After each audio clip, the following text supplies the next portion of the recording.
the way we work is really unique in the book vendor world in that we have an editorial staff that make the selections to go into our collection based on what they feel are going to be the best works for that year.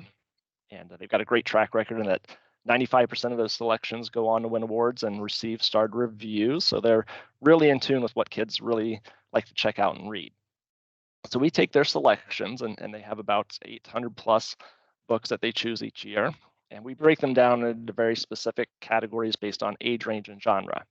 So that makes it easy for libraries to go in and pick out the categories that best fit their needs for the year. And for every category that you choose, you receive one first edition hardcover title each month for 12 months. So just a really easy, cost-effective way to help build your collections in the areas that you've identified as a need each year. So that's who we are and what we do. I'll go ahead and turn it over to Susan Marston, who's our editorial director, and I'll let her introduce the team for the book talk. Go ahead, Susan. Thanks, Kyle. Hi, everybody. So nice to be with you today. I'm Susan Marston, JLG's editorial director, as Kyle said. I'm a former teacher from Pennsylvania. I live in Brooklyn, and I've been with JLG for about 33 years. So I wanted to tell you a little bit about our selection process before we go on to the book talk. We read about 5,000 books to choose the 800 plus that we offer. And to do that, we connect with publishers large and small from across the country and internationally, so that we have the largest pool of books possible to choose from. Our list includes books from more than 100 publishers, and we love the process of discovering new authors, new illustrators, and new publishers. So when we get the books, we read and rank all the options available. And because we've been reading, we're not just reading for the current season, we've read from the past. So we're able to evaluate each book in context of what's out there already. And by sifting through nearly all the children's and YA books being published each year to find the gems, we find many, many books that go on to win awards and acclaim. Our adult book selection process is a little different in that we request particular books to review, but we also have lots of great award winners. Our selection process actually really begins with choosing our staff. We have lots of really talented editorial staff members. And since the pandemic, we've been able to hire people all over the country. And I'd like to introduce you to a few right now. Liz Gavril is our executive editor for the elementary division. She has worked as an editor in trade and educational publishing, has managed a children's bookstore, and for 16 years, she has worked at JLG handling the elementary categories from pre-K to upper elementary, which sort of blends into middle school. Liz lives in Brooklyn, New York. Devali Perez, a former teacher, is an editorial assistant. She reads numerous elementary categories, including a range of picture book categories and nonfiction, as well as early readers and chapter books. She reads for all three Spanish categories. She has been with JLG for just about 2 years, and she lives in Houston. Marian Hernandez, who has previously worked as an editor in Florida at a Florida nonfiction publisher, reads for a wide range of categories, including nonfiction for middle and high, young adult novels, and sports for elementary through high school. She and Deverly work together, selecting our three Spanish categories. She has been with JLG for nearly a year and lives in Cleveland. So we start with a great number of books, possibilities, and narrow it down to a number of individual categories. Here you can see our elementary poster. So this is just our elementary categories. When Liz speaks, she's going to talk about PK, which is our youngest ones, which is preschool, pre-kindergarten, excuse me. And these are just our selections for November 2023 through February 2024. So we also have posters for middle and high school. So that is our whole winter list. So now I'm going to pass it on to Liz. Hi, everyone. As Susan said, this is the pre-K category for winter 2023. I'm going to talk about our February title, How to Count to 1 and Don't Even Think About Bigger Numbers. This is written by Casper Salmon and illustrated by Matt Hunt. Counting books for children are certainly plentiful, and this one stood out to us because it's a counting book with a twist. As the title hints, you will not find any big numbers here. In fact, you'll find a narrator who is singularly insistent that the reader only count to 1. The book starts off reasonably, and as you might expect, with an apple. The narrator, talking directly to the reader, also offers some guidance and reassurance. As we go through the book, follow the instructions. Don't worry if you make a mistake. Let's start with something nice and easy. Do you know what an apple looks like? Good. Simply count how many apples you see. The concept is reinforced on this next page by counting one elephant, and then things start to become a little bit more unexpected on the next spread, which pictures 2 very enormous whales. The narrator asks the reader, how many sausages do you see? And here on the next page, if there's 3 bowls of soup, please count 1 fly. And so on with increasingly ridiculous instructions that take readers on various twists and turns as they count to 1. So I'll read a few more pages of how this develops. On this page, there are lots of worms, but only one of them is in disguise. Ignore all the other worms, please, and count that 1 worm. Great job. So here we have some rhinos, a few baboons, a number of snakes, several ants and butterflies, and 1 giraffe. Use your counting skills, please count the giraffe. I hope you didn't count the other animals. Remember, this book is about counting to 1. Hey, what number comes after 1? I'm kidding, don't say it. The answer will always be 1. Like this picture of just 1 cake. Please count it. So you can see how this becomes even funnier and more absurd as the book progresses. The bright, cheerful illustrations begin with lots of white space and become increasingly filled with things that, according to the narrator, should not, and yet practically beg to be counted. At the end of the book, readers are awarded a trophy for doing so well. There's the trophy, and an invitation to start again from page 1. But this time the new invitation is 100 things, count them. So the author and illustrator have managed a pretty remarkable feat here. It's a market that's saturated with counting books, and yet they've created one that stands out as amusing as well as something different and original. And this is something that I think kids will like reading, of course, but also parents and educators too. And as Susan mentioned, we strive to work with publishers large and small, and we are always looking to work with new ones.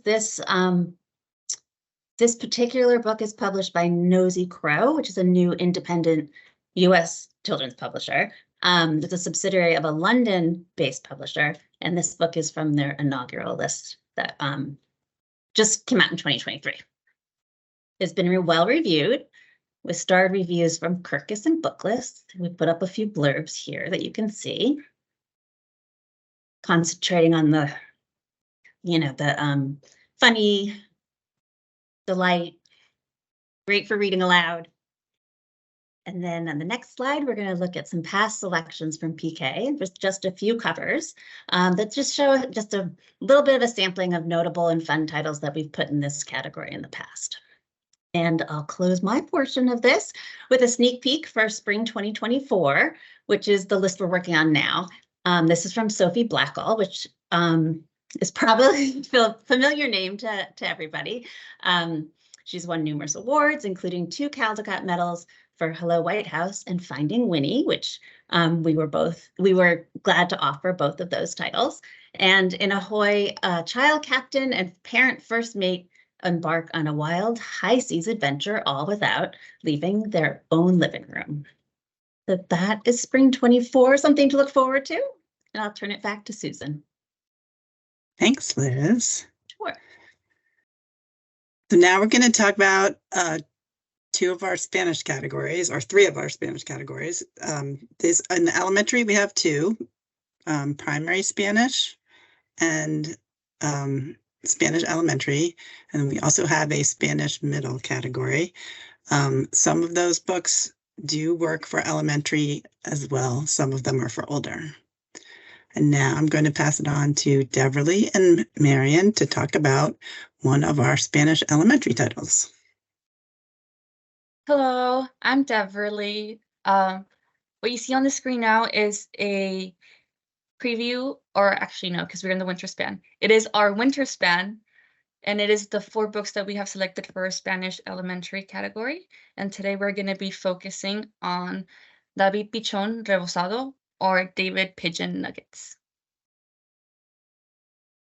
Hi, I'm Marion. I'm going to do a quick summary of Dave Pigeon Nuggets. So this is the second in a series. It was originally published in English by a London-based publisher, and then the translation was published by Editorial Flamboyant, which is a small Barcelona-based publisher. The first of the series was actually one of our Spanish elementary selections for fall 2023.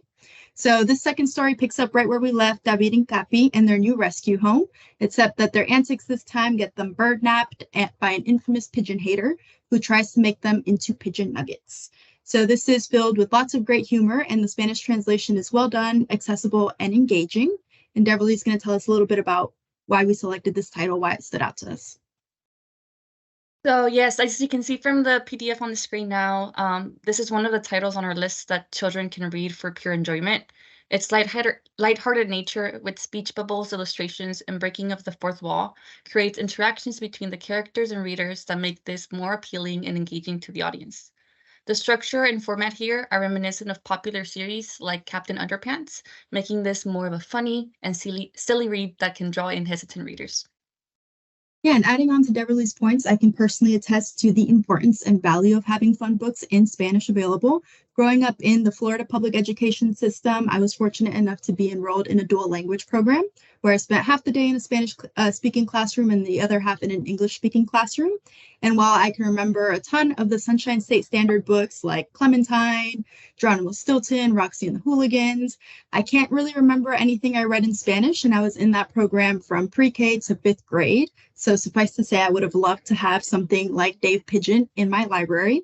I think sometimes representation can simply be having a well-translated book available in your native tongue. Keeping this in mind, when we're curating our Spanish categories, we look for books that present Spanish-speaking readers with familiar situations, but also titles that introduce them to diverse life experiences. This slide shows a sample of our past Spanish selections. We offer a mix of more serious, relatable stories and lighthearted, low-stakes entertainment within each category. Another thing we carefully consider is the Spanish used in each book and its authenticity. Our selections are written in a variety of Spanish dialects, recognizing how important they are in shaping authentic storytelling that can resonate with readers from different linguistic backgrounds. Our aim is to provide readers of various age groups with a diverse and authentic array of choices within our Spanish book categories. And again, to add to Deverly's thoughtful points about authenticity, dialect is very important when we're reading books in our Spanish categories, whether those are translations or books originally published in Spanish. Deverly and I work extra well in this aspect. We cover a lot of ground when it comes to dialect. I was born in Caracas, Venezuela, and I grew up in Kissimmee, Florida. And Deverly was born in Tijuana, Mexico, and grew up in Houston, Texas. So I'm more familiar with South American dialect. She's more familiar with Central American dialect. And then added on to that, we come from states with very large Spanish-speaking populations. So we're also very familiar with Spanish spoken colloquially in the US. So our cultural backgrounds are super important when we're reading books. If a character is from a certain region or of a certain heritage, it's super important oftentimes that their speech matches their character. And a lot of the times when we read these Spanish books, we also receive the English versions of them. So we have to carefully evaluate both of those texts side by side to check for accurate and authentic translations that really capture the original connotations, rhythm, and tone that sometimes can be lost in the translation. We carefully assess the language to ensure it captures the essence of the original English text and aligns with the characters' own cultural backgrounds. Depending on the book, we make an intentional choice based on whether the text calls for a more generalized Spanish, easily understood by a broad audience, or a dialect that authentically represents the characters. Each decision to offer a book is independent, so selection in one language does not automatically mean offering it in another. And then I'm going to close off our section as well with a little sneak peek into spring 2024. So a book that I'm excited for in our primary Spanish category is called La Maleta de Tesoros, or A Maleta Full of Treasures by Natalia Sylvester and illustrated by Juana Medina. This story revolves around a young girl's grandmother that's coming to visit from Peru and the maleta or suitcase of little knickknacks and treasures that she brings back from their home country to share with her. I think this encapsulates what we've talked about perfectly in that it has relatability and some seriousness to it, but it's also a heartfelt story that a lot of kids will relate to and find touching. And for a preview of our older middle grade category, one upcoming S24 selection that I'm really excited for is Mexikid, which was written and illustrated by Pedro Martin. This is a book that we also read and selected in English in the middle grade biography category for the October slot of the fall span, which just passed. So our subscribers actually just received this last month. But this story takes place in the 70s and follows Pedro, a Mexican-American boy, and his family on their adventure-filled road trip to bring their abuelito back from Mexico to live with them. The use of Spanish, Spanglish, and English in this story is a great example of an authentic Spanish translation and an accurate representation of the family's speech, mixing Mexican dialect with the English the children in the family have grown up speaking.